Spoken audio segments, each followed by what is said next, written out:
Ikalabindalawa ng Hunyo, pinagdiriwang natin yung Araw ng Kalayaan o Independence Day.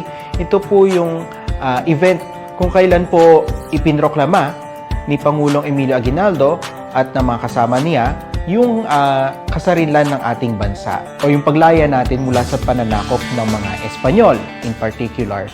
At ngayon, hawak ko na ang watawat na aking winabagayway sa harap nitong kapulungan at nanunumpa naman tayong lahat ng buong taimtim na ito'y mamahalin at ipagtatanggol hanggang sa kauli-uli ang patak ng ating dugo.